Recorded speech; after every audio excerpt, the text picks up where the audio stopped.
আল্লাহর দিন নিয়া আল্লাহর জমিনে টিকে থাকতে হলে অলসতা করা যাবে না। তার বড় প্রমাণ হলো একটা কথা মনে পড়ে গেল আমার নবীজি মুহাম্মদ সাল্লাল্লাহু আলাইহি ওয়াসাল্লাম 30,000 সাহাবী নিয়া যুদ্ধের ময়দানে গেছেন। তাবুক অভিযানের মধ্যে গেছেন 30,000 সাহাবী, কম সাহাবী না বেশি সাহাবী বলেন? অনেক সাহাবী নিয়ে 30,000 সৈন্য নিয়ে আমার নবীজি তাবুক অভিযানের মধ্যে গেছেন। তাবুক অভিযানে যখন গেছেন, তাবুক অভিযানে বিশ্বনবী রাসূল সাল্লাল্লাহু আলাইহি ওয়াসাল্লাম যাওয়ানোর কারণে তাবুক অভিযানের মধ্যে কোনো যুদ্ধ হয় নাই। বিনা যুদ্ধে মুসলমানদের পরোক্ষ বিজয় চলে আসছে। বলি সুবহানাল্লাহ, আরো জোরে সুবহানাল্লাহ। ভাইয়েরা আমার, ভাত খাওয়া লাগবে নাকি? সুবহানাল্লাহ গাছ থেকে কেন? আমার নবীজি তাবুক অভিযান থেকে ফিরে আসলেন, মদিনার মসজিদের মধ্যে বসলেন। মদিনার মসজিদের মধ্যে বসে এমন সময় এক সাহাবী আমার নবীর কাছে এসে বলতেছেন, ইয়া রাসূলুল্লাহি, ইয়া হাবিবাল্লাহি, আমি একটু গাফলেতি করেছি হুজুর, আমি একটু নিজে কনশকা করেছি হুজুর, আমি একটু নিজেকে অন্য কিছু মনে করেছিলাম হুজুর। এতগুলো সাহাবী যাচ্ছে, অসংখ্য সাহাবী যাচ্ছে হুজুর, আমি যাই নাই হুজুর, তাবুক অভিযানের মধ্যে আমি যাই নাই। আমার নবীজি মুস্কি মুস্কি হাসি দিয়ে বলতেছেন, ও সাহাবী, আর কে কে যায় নাই?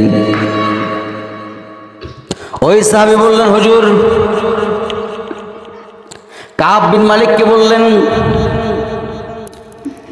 ও কাব, আর কে কে যায় নাই? সঙ্গে সঙ্গে কাব বিন মালিক বলতেছেন, ইয়া রাসূলুল্লাহি, হিলাল বিন উমাইয়া যায় নাই, রুমামা বিন আওয়া যায় নাই। আমার নবীজি বললেন, আর কে কে যায় নাই? সঙ্গে সঙ্গে কাব বিন মালিক বলতেছেন, ইয়া রাসূলুল্লাহি, আমি আর বলতে পারবো না কে কে যায় নাই, 2 জন শুধু যায় নাই আমার জানা, আমি শুধু 3 জন যাই নাই। আমার নবী মুস্কি মুস্কি হেসে বলতেছেন, ও কাব, তুমি বাড়ির মধ্যে চলে যাও। বাড়ির মধ্যে চলে গেলেন, সমস্ত সাহাবীকে ডাক দিয়ে বললেন, ও সাহাবীরা শোনো, এইদিকে চলে আসো। এইদিকে চলে আসলেন, সমস্ত সাহাবীরা চলে আসলেন। আসার পরেই মদিনার আনাসে কোনাসে সমস্ত জায়গার মধ্যে বলে দিলেন, এই 3 জন সাহাবীর বিরুদ্ধে আমি নালিশ জারি করে দিয়ে দিলাম, এই 3 জন সাহাবীর বিরুদ্ধে আমি আল্লাহর রাসূল বয়কট করে দিয়ে দিলাম। কেউ কারোর সঙ্গে কথা বলবে না, লেনদেন করবে না, সালাম কালাম কেউ কাউকে দিবে না। কি বুঝলেন ভাই? অলসতা করা যাবে মনে হয়? আজকে অনেক ভাই আছে রমজান মাসে অলসতা করে রোজাও রাখে না, ঠিক কি না? আমি কি ভুল কইলাম?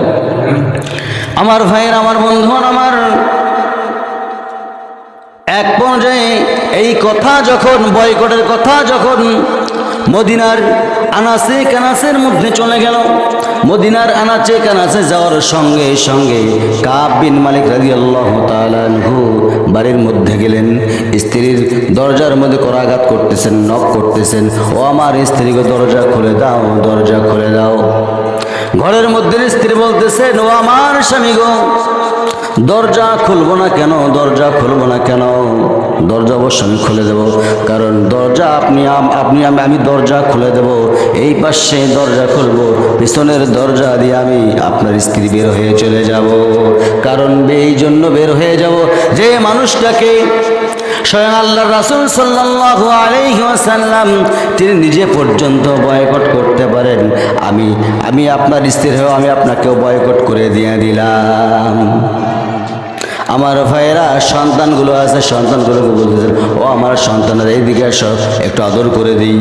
সন্তানগুলো বলতেছেন, আব্বা জান, সম্ভব নয়, আল্লাহ রাসূল আপনাকে বয়কট করেছেন, আমরা আপনাকে বয়কট করে দিয়ে দিলাম। আমার ভাইয়েরা, ইসলাম মানতে গেলে এভাবে করা যাবে না, এমনি এমনি মানা যাবে না, এমনি এমনি ইসলাম মানা আসে নাই।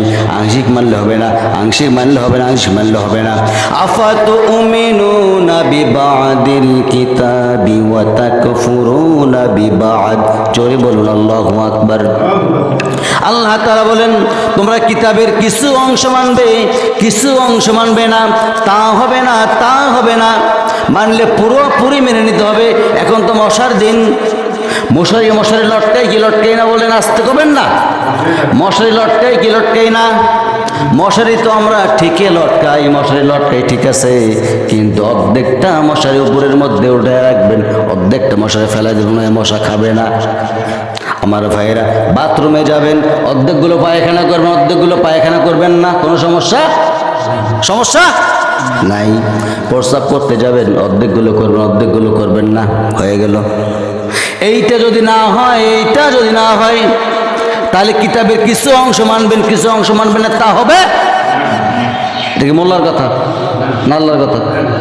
আমার ভাইয়ের, আমার বন্ধুগণ, আমার দেখেন এই কাব বিন মালিক করলেন কি, এক পর্যায়ে এই কথাটা হেলাল বিন উমাইয়া রাদিয়াল্লাহু তাআলা আনহুর কানের মধ্যে যখন চলে গেছে, তিনজনার এক পর্যায়ে দেখা গেল তিনজনার মনে হয় দুনিয়াটা সংকীর্ণ মনে হয়ে গেল, এত সংকীর্ণ মনে হলো, এতটা খারাপ লাগতেছে। আরে কি ভুল করলাম, কি গাফলাদি করলাম, সামান্য গাফলাদির কারণে আজকে আমাদের এই অবস্থা। আল্লাহ রাসূল পর্যন্ত আমাদেরকে বয়কট করে দিয়ে দিল। আমার ভাইরা, আমার বন্ধুগণ, আমার এক পর্যায়ে তিনজন সাহাবী তিন দিকে চলে গেলেন। তিন দিকে যখন চলে গেলেন, যাওয়ার সঙ্গে সঙ্গে একটা পর্যায়ে কিতাবে আসছে কাব বিন মালিক রাদিয়াল্লাহু তাআলা আনহু বাড়ি থেকে বড় দড়ি নিয়েছেন, মোটা দড়ি নিয়েছেন। মোটা দড়ি নিয়া উনি মদিনার মসজিদের মধ্যে চলে গেছেন। মদিনার মসজিদের মধ্যে যখন চলে গেছেন, মদিনার মসজিদের মধ্যে যাওয়ানোর সঙ্গে সঙ্গে হাতের মধ্যে নিজে নিজে বাঁধন দিয়ে দিলেন, পায়ের মধ্যে বাঁধন দিয়ে দিলেন, মুখের মধ্যে লাগায়া বাঁধনটা দিয়ে দিলেন, খুঁটির মধ্যে রশি লাগাইছেন, রশি লাগাইয়া হাতের মধ্যে বাঁধন দিয়ে দিলেন। এইভাবে সবাই চলে যায়, যাওয়া আসা করে, প্রতিদিন যাওয়া আসা করে। আমি শর্ট আকারে বলতেছি কথাগুলো, শর্ট আকারে বলতেছি। আমার বন্ধুগণ, এইভাবে যখন সবাই চলে যাওয়া আসা করে, সালাম দেয়, উত্তর দেয় না, খাওয়া নাই দেওয়া নাই। একটা পর্যায়ে চলে আসলো কাব বিন মালিক রাদিয়াল্লাহু তাআলা আনহু, হেলাল বিন উমাইয়া সেজদায় পড়ে পড়ে কাটতেছে, এত পরিমাণ তওবা করতেছেন। কাব বিন মালিক এত পরিমাণ তওবা করতেছেন, কেউ সালামের উত্তর দেয় না, খাবার নাই, দাবার নাই, কিছুই নাই। ওইদিকে আর একজন সাহাবী গর্তের ভিতরে তিনি ঢুকে পড়েছেন। আমার বন্ধুগণ, এত পরিমাণ তওবা করেছিল, হাতের মধ্যে পাকানো রশিটা যখন হাতের মধ্যে লাগানো অবস্থা, হাতের মধ্যে লাগানো অবস্থায় ছিল, হাতের মধ্যে ঘা চলে আসছে। যখন 40 দিন পূর্ণ হয়ে গেছে, এত পরিমাণ ঘা চলে আসছে, 40 দিন পর আল্লাহর তরফ থেকে চলে আসলো, ঘোষণা চলে আসলো, ও ইয়া রাসূলুল্লাহি, ইয়া হাবিবাল্লাহ, আমার হাবিব গো, আমার আপনার দরবার এই তিনজন সাহাবীকে ক্ষমা করতে পারে নাই, ঠিক আছে, কিন্তু ওরা এত পরিমাণ তওবা করেছে, আমি আল্লাহ রাব্বুল আলামিন ওদের তওবা কবুল করে নি, আমি আল্লাহ তাআলা ওদেরকে মাফ করে দিয়ে দিলাম।